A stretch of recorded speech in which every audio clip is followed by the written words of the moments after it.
back to the 10-Minute Professional, the podcast designed to help you navigate the political landscape of corporate America while maintaining your sanity and hopefully not becoming a soulless monster. My name is Gabe, I am your host, and I believe personal and professional development needs to happen around the clock. Time is money, and money's needed for life, so let's not waste any time and get to work so we can get back to focusing on our lives. During our previous conversations, we've discussed how communication is the greatest asset or skill we can develop as we navigate the politics of the business world. We've also covered the importance of self-confidence. Today, we're diving into the role our specific language, diction, or word choice plays in building our self-confidence in terms of self-talk and how we present ourselves. Over the course of my career, I've heard and consumed media where people were advised to keep their heads down, put in the work, and you'll get promoted. You'll reach your next goal. You'll get more money. You get the idea. Essentially, grind to thrive, and the rewards will come. I suspect if you live in the United States, you've seen a similar sentiment expressed anywhere and everywhere. As an aside, I'm a Hispanic man who was raised in what many would consider a lower socioeconomic class in the United States of America. I've heard similar sentiments expressed throughout the course of my academic career as well. I mention this because once you enter the professional world, where results may or may not speak for themselves, you must be able to advocate for yourself. During the early portion of my career, I attempted to quote-unquote play by the rules and realized very quickly those rules did me no favors. As such, I became my own biggest advocate in the workplace, and I advise all of my colleagues to do the same. Well, to be their own biggest advocate, not mine. When we discuss the importance of language and how it can bolster self-confidence, I believe the first step should always be using positive language both internally and externally. This means when you make a mistake, you don't beat yourself up. You own it, and you frame it as a learning opportunity so it doesn't happen again.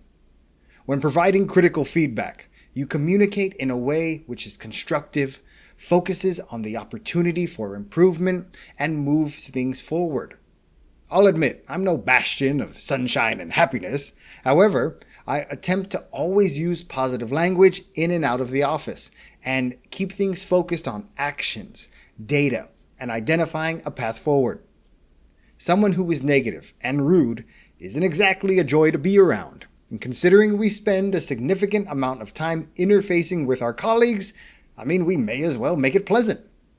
I'm a staunch advocate of treating others the way you expect to be treated. We call this the golden rule over on the Big Brain Hotshot Show, and I like to practice that in the office as well. Additionally, I always strive to use positive language in my own head, which I'll readily admit is not the easiest thing to do.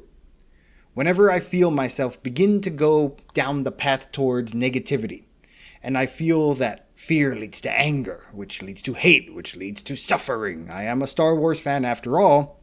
I reorient myself with self-talk to maintain perspective. I know my mind needs to be occupied and working towards a goal so that I feel productive. Whenever I'm feeling frustrated or annoyed, I take some time to myself. This could be playing a video game, looking up something obscure and very specific on Wikipedia, or perhaps it's shifting my focus to my creative endeavors while reflecting upon whatever got on my nerves as objectively as possible. My self-care is personalized for me. You as a human being deserve to find what works for you. Find a way to unwind and keep yourself grounded. My advice is to remain cognizant of what it is your mental safe or happy place is, and ensure all that language you use up here is positive. We all get beat up by the world occasionally, and I see no benefit in doing this to ourselves. I know for the past few minutes we've been discussing the significance of positive language with our colleagues and with self-talk. However, I'd like to circle back to the concept of being our biggest advocates. You can't advocate for yourself if you aren't self-confident, or at the very least, self-assured in your ability to do something well. Experience is the foundation of confidence after all. While I know it may sound like a stretch, and I am certainly no mental or medical professional, so please take this with a grain of salt, I believe lacking the ability to verbalize, articulate, or otherwise understand your exact feelings or sentiments on a specific subject, or in a given moment is the root cause of many frustrations. I've seen many intelligent, skilled people be held back or limited by a lack of self-confidence in a specific arena, whether this be the workplace, the gym, whatever. I'm a vehement believer that while experience is the foundation of confidence, knowledge or skill in a specific subject should not be conflated with self-confidence. Too frequently, I've seen people fall into this mental trap.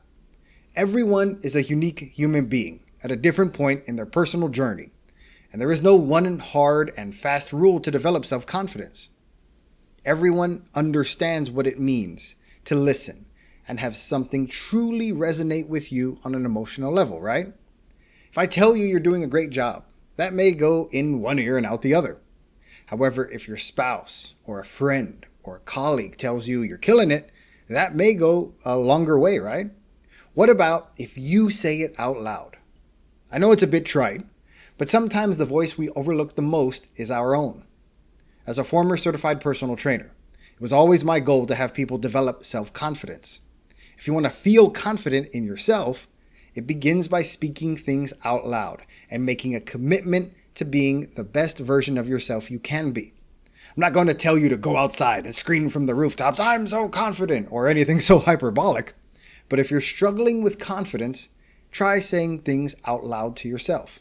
Say, "I'm confident and deserve to feel that way," because the second you verbalize this, it stops being something which exists just in your head and becomes something more or less, quote unquote, tangible.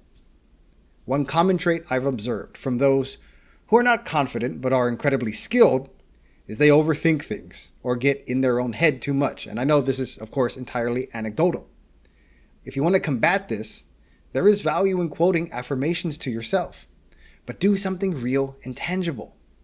Communication is our greatest asset, and too frequently, I see people get in their own heads or overlook their ability to visualize, to work towards goals, and speak things into existence.